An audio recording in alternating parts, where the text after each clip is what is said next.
In this video, I want to talk about how I became an English teacher, but also for those watching who are thinking about maybe moving to Japan and trying the whole English teaching thing, whether it might be for you or not. I never expected that I'd be working in Japan as an English teacher, but I'm definitely glad I did. In my case, before coming to Japan, it's been about 4 years now. Before coming to Japan, I really didn't know what I wanted to do with my life. Let's kind of jump back to high school. In high school, I kind of studied psychology because I wanted to know more about myself. And then that made me think, hey, let's become a counselor. So I went to college, I started learning psychology, thinking about whether I wanted to be a counselor. And the more I learned about counseling, the more I learned that that job, being a counselor or a mental health sort of expert, wasn't for me. It just doesn't match me. That's not how I want to help people. That's not how I want to kind of uplift the world. I don't want to be a counselor anymore. And so I kind of got lost. And I kind of searched. I applied for the military because I kind of wanted to build time for myself. Ended up getting rejected by the military because my eyes are super bad. If I take my contacts off, I can maybe see this far in front of me before everything gets super blurry. So I got rejected by the military, and I was at another dead end. So I was applied to a temporary job at the University of Washington, and they found me a kind of a data entry job at a hospital. Paid above minimum wage, gave me full-time hours. So I was thankful for that, and it gave me time to think. That's the most important thing. It gave me time to kind of slow down, not worry about the money, and just think about what I wanted to do. And in the free time that I had in that job, I thought about, where am I going with my life? What am I doing? And I thought a lot about, I really enjoyed my Japanese class.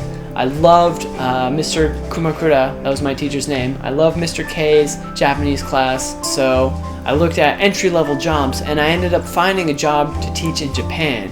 But this company was called Eon, and so I applied, I did the interview, and I ended up failing.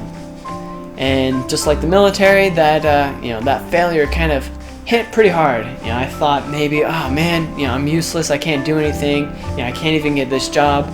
And for a couple months, I did more soul searching. I asked myself, what do I want to do? What do I want to do? And the conclusion was, that Eon job would have been really cool. I wonder if there are other companies that I could apply to. And sure enough, I found ECC, which is where I work now. I did the interview. I went to the group orientation, and did my demo lessons, stuff like that, all the good stuff, and I ended up getting the job. While my initial impressions weren't so great, I'm definitely glad that I took the offer, and I think I dodged a bullet by not going to Eon. Heads up for those who are researching other eikaiwa companies. So that's kind of how I came to Japan. Is I just took a shot in the dark and kind of went for it. So just know that you don't have to have everything planned out. Oftentimes things won't go your way, so that's fine. Just keep trying, don't give up, and do a lot of soul searching. Figure out what it is you want to do, what kind of person do you want to be, and just trust in the process. Right now, I'm thinking about kind of starting a stream. That's why I started a YouTube channel. I'm expanding my art, I'm learning a bunch of different things. So I'm not just an English teacher, I'm also just growing in a bunch of different ways, and this is just part of that journey. So I'm really looking forward to the future, but that's kind of how it is I got here. Whether it's right for you, though, that's the big question. And in my opinion, I think it really depends on what you want in life.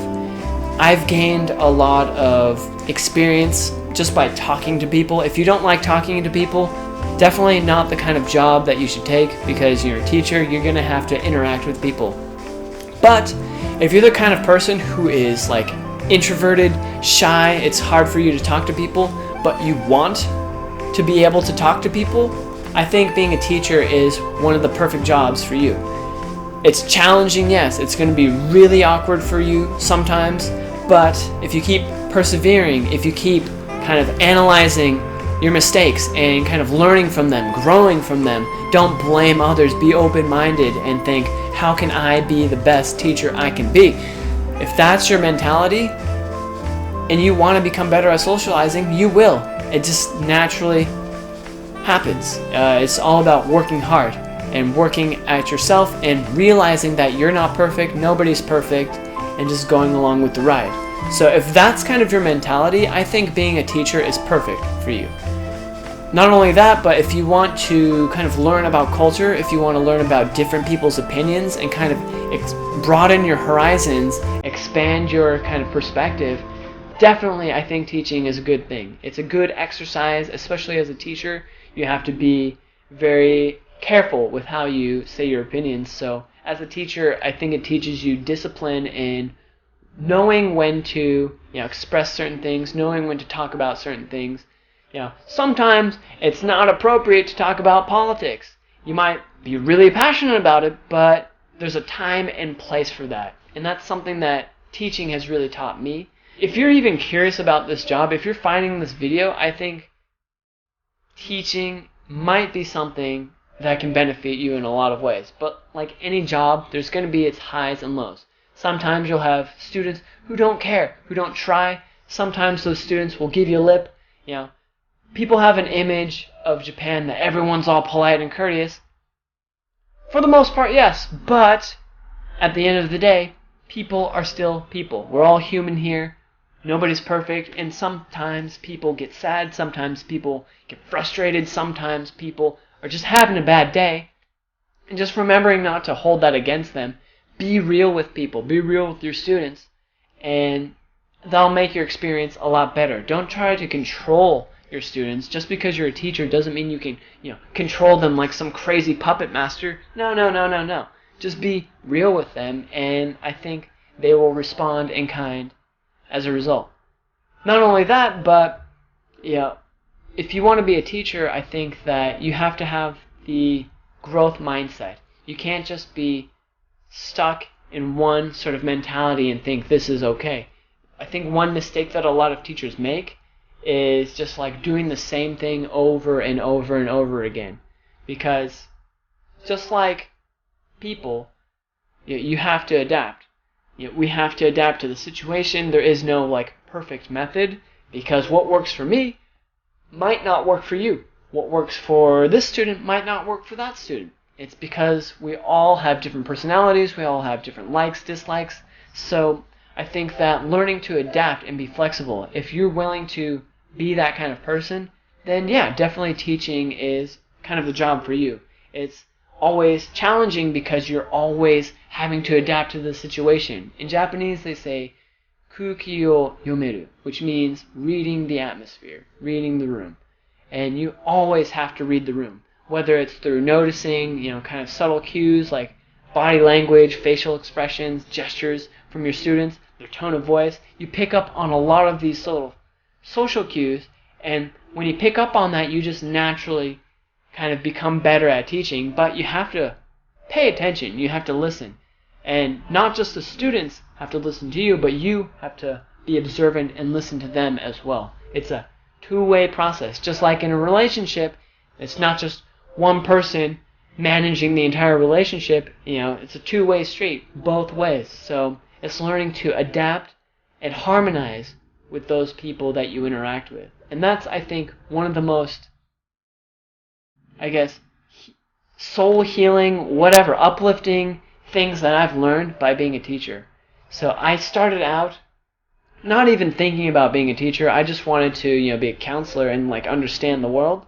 But I ended up becoming a teacher, and while I may teach, I'm also learning a lot from the people that I interact with and the world around me.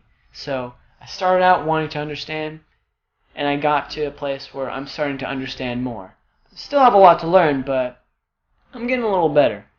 And if you want to learn as a person, if that's your goal, then try it. Teaching might be an interesting experience for you. That's all I can say. I hope you like this video. Hope you have a good day. I'll talk to you guys later. Peace.